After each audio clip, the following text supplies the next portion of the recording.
Saludos muchachos, vamos a ver la clase de intercambio iónico para tratamiento físico-químico del agua. Soy el profesor Martín Moros. Bien, como ven en la imagen superior de la portada de la presentación, son varias etapas las que intervienen en el intercambio iónico, como el inicio del ciclo, el inicio del ciclo en el cual tenemos la resina representada con esferas rojas grandes, rodeada de pequeñas esferas rojas que representan los iones adheridos a la resina. Y luego tenemos la entrada de iones, que son esas pequeñas esferas azules, que son los iones que queremos intercambiar.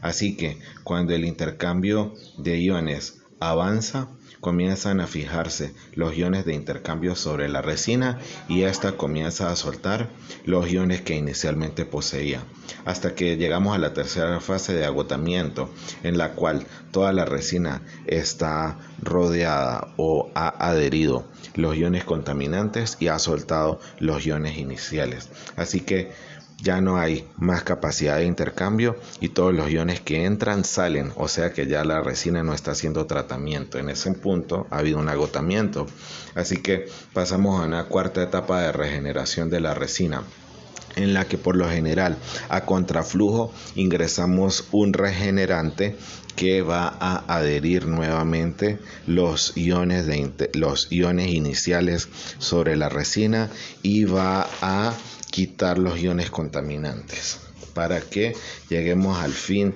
de la regeneración y nuevamente la resina esté cargada. Entonces, cuando hay tratamientos catiónicos y aniónicos, primero siempre va a estar la resina catiónica y luego va a estar la resina aniónica.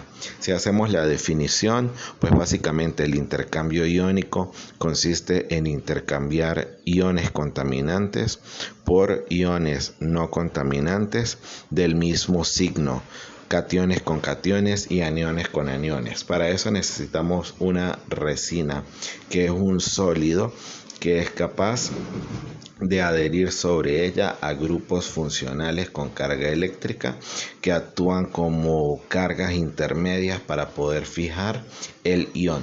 Dado que el ion que se fija es del mismo signo que la resina, debe haber un grupo funcional intermedio de signo opuesto que permita esta unión.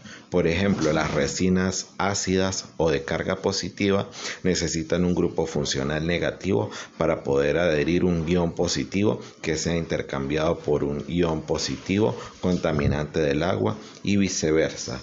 Estos tratamientos son reversibles y no producen cambios significativos en la estructura de la resina. Hay diferentes factores que afectan el funcionamiento de las resinas, como el pH, que afecta la solubilidad, la temperatura, que afecta la viscosidad, el tiempo de retención hidráulica y la dureza de la resina, por supuesto. Para determinar la capacidad de intercambio se realiza titulación, ya sea con bases para determinar la capacidad de intercambio catiónico o con ácidos para determinar la capacidad de intercambio aniónico, estando la resina en el matraz, el Ermeyer.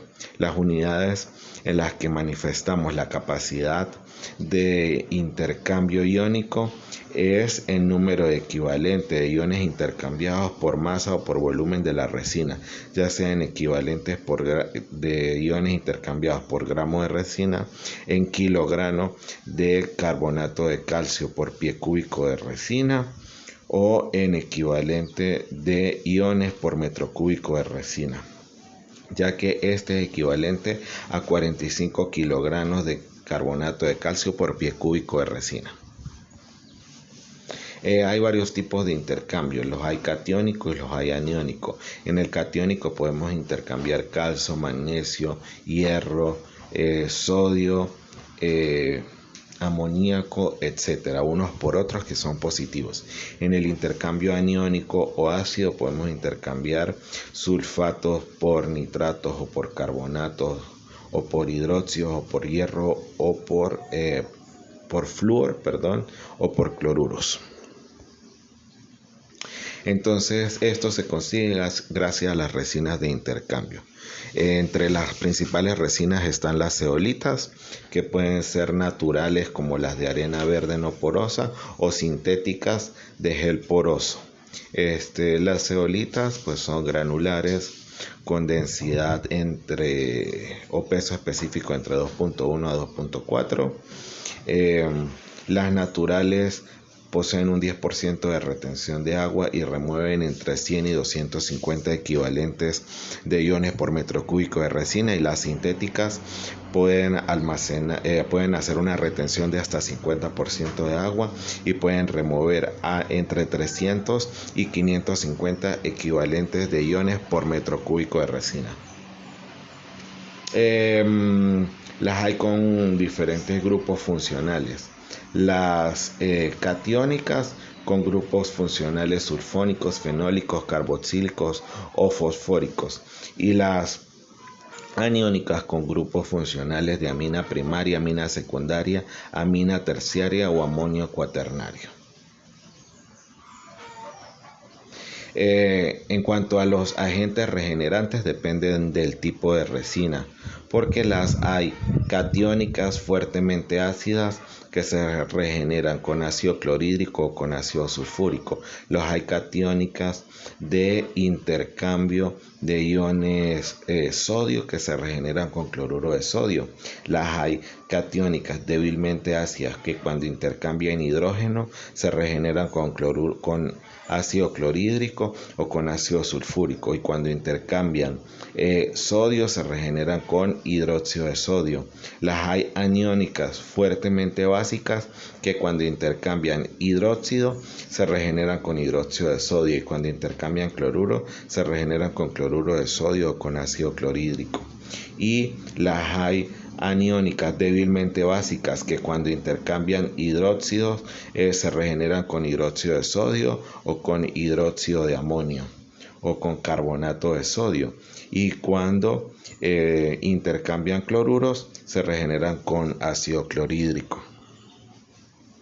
La selectividad tiene que ver con los iones adheridos inicialmente a la resina, por cuáles iones contaminantes del agua prefieren intercambiarse primero.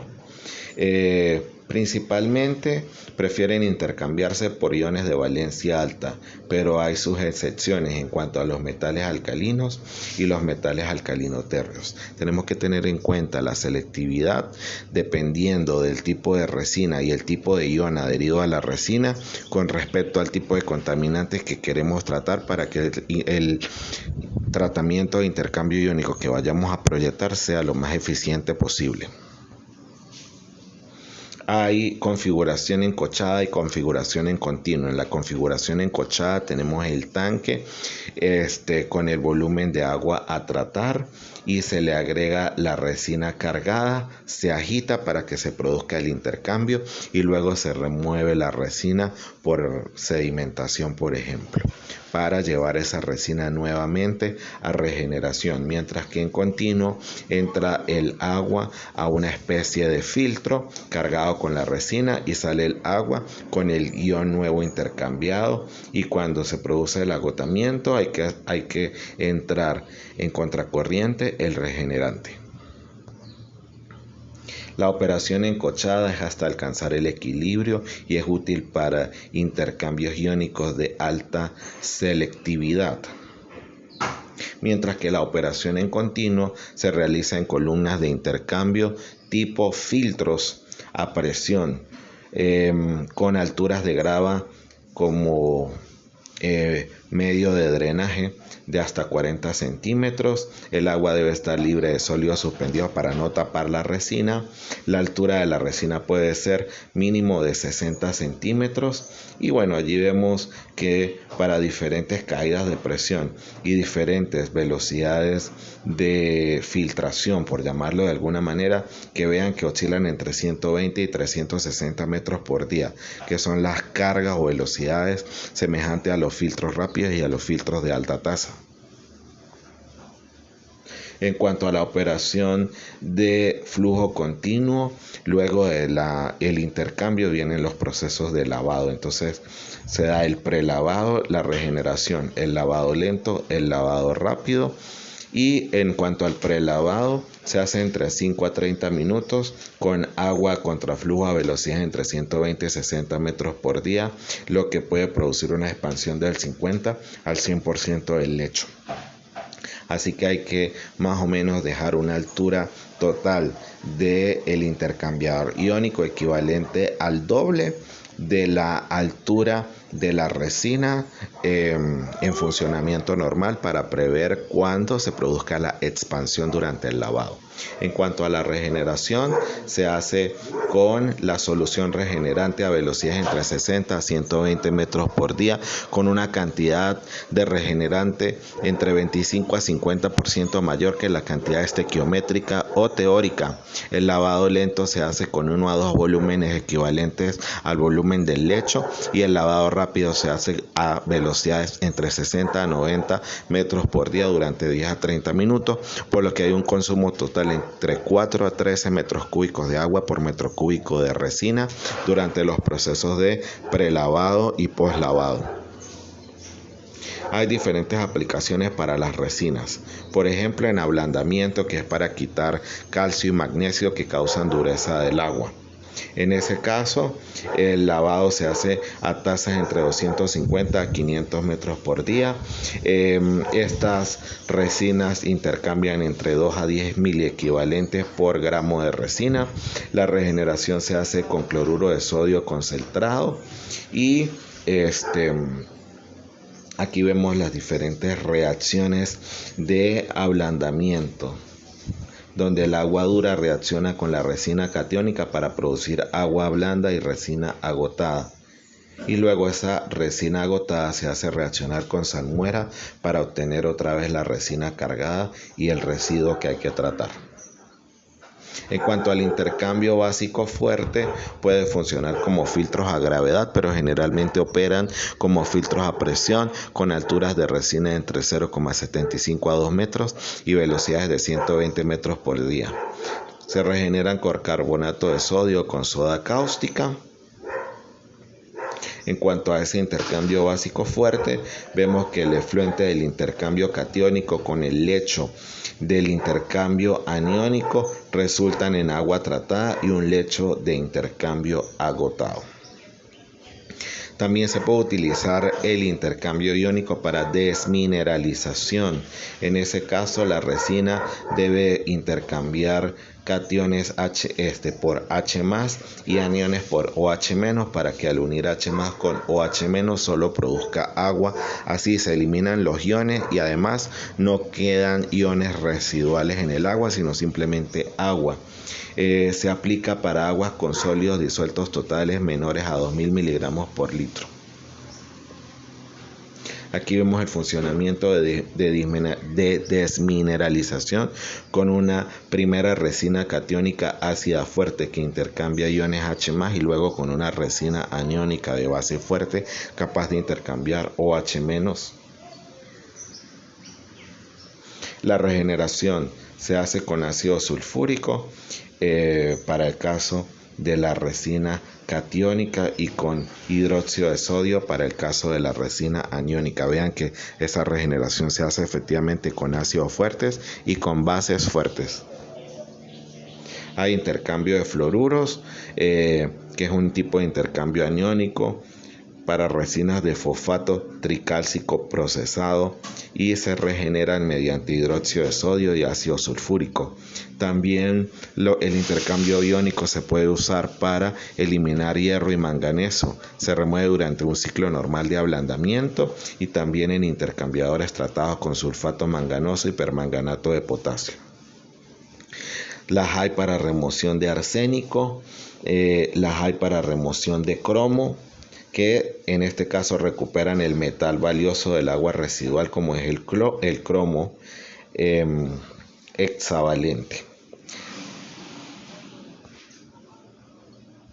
Aquí vemos el intercambiador catiónico de hidrógeno para el cromo hexavalente y luego intercambiador aniónico de OH- y de H+, por lo que buscamos, además de remover el cromo, desmineralizar. Y bueno, finalmente vemos algunos intercambiadores comerciales.